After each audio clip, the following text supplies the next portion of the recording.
back. We're going to go back to our annuity derivation. We looked at a generalized geometric series, as we said here, tagged in this sense.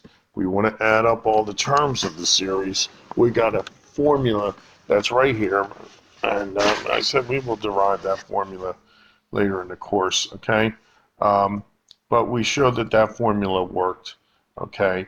And now we're going to take a closer look at this, how this annuity works and how this formula is going to be the functioning formula for our annuity. Okay, so we're going to take a oversimplified annuity just to get a general understanding of it. We're going to say what we do is we invest $1,000 a year in an account that's paying 10% compounded annually for 6 years. Oversimplified, okay? But for our purposes, just bear with it so we can get an understanding of it. Nobody's going to guarantee you the 10%, and generally, again, annuities are deposited, monthly rather than annually. But let's just accept that's how it's going to work, and we're going to look at it schematically in the following format. So here we are, okay? At the end of every year, we're putting in $1,000. So at the end of the first year, $1,000 go in. At January 31st, December 31st, our $1,000 goes in. Our $1,000 goes in every December 31st. It really doesn't matter, but that's what we're saying how it works. Okay. So how much have we contributed? Well, $6,000. Okay, but how much interest have we earned? Well, let's take a look at it. At the end of the 6 years, we have $6,000, but then we have accrued interest. So the accrued interest is at 10% annually. So let's see how we work that. Okay, so this $1,000 going in at the end of the 6th year is not collecting an interest because it's going in at the end of the year. This $1,000 going in at the end of the 5th year is collecting 1 year's worth of interest. So it's 1,000 times the 1.01, if you will, okay? Because the 1 gives us the $1,000 plus the 10% on the interest, okay? The $1,000 going in at the end of the 4th year is going to collect 2 years worth of interest. So therefore, it's going to be 1,000 times the 1.1 to the power 2. Okay? And again, this is just our compound interest formula at work here for us there. Okay? The $1,000 given at the end of the 3rd year is going to collect 3 years worth of interest. The $1,000 put in the end of the 2nd year is going to collect 4 years worth of interest. And the $1,000 put in at the end of the 1st year is going to collect 5 years worth of interest. And how much do we have? Well, we have this sum, 1,000 plus the 1,000 times 1.01 plus the 1,000 times 1.1 to the 2nd power, so on and so forth. So it looks like this. This is what we have. This is the sum of what we have after 6,000. Okay, just as we said previously. Well, that should look like a geometric series. Okay, it is an A term of 1,000, an R term of 1.1, and it's A plus AR squared plus AR cubed, so on and so forth.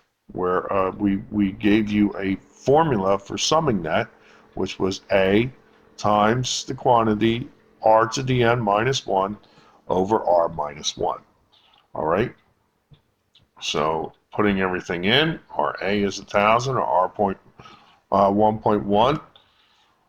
Doing the number crunching, we come down to $7,715. Now remember, we invested 6,000, 1,000 times 6, so we've earned $1,715 in interest.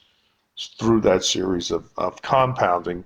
Okay, so we have to modify this formula though. Okay, because again, we've made this oversimplified. So let's take a look at it. All right. Uh, here's what our formula was. Okay. Um, and we're just going to change things up a little bit. Okay.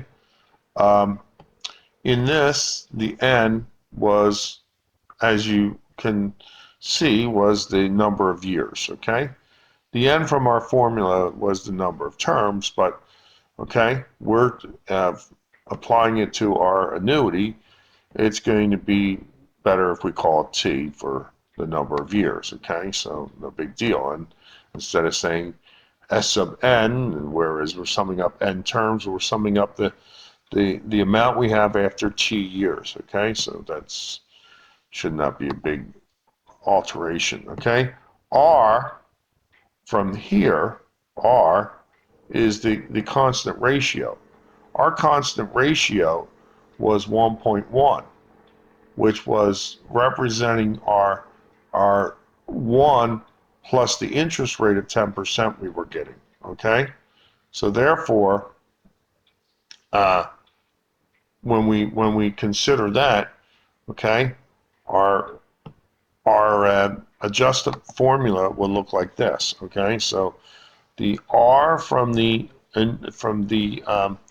geometric series formula is replaced with the 1 plus r, okay, where the new r here is the rate, the interest rate that we're receiving. Now, okay, if we're replacing the r with the 1 plus r, as it were, then when we replace it here, 1 plus r minus r, we just get our interest rate down here. So this is our formula, which is a little bit more tailored to the annuity. Okay.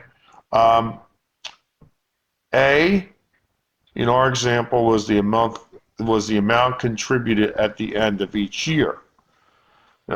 Ideally, as we said, we're going to make contributions on a monthly basis. That's generally how annuities work. They make the contributions on a monthly basis. And since it's a contribution, we usually use the variable C, okay? But now, if we're contributing on a monthly basis, we're not going to get that full interest rate of R, but rather we're going to have to cut that by 12, okay? But we'll have to do the compounding 12 times more frequently. So that being the case, here we get our new formula, okay?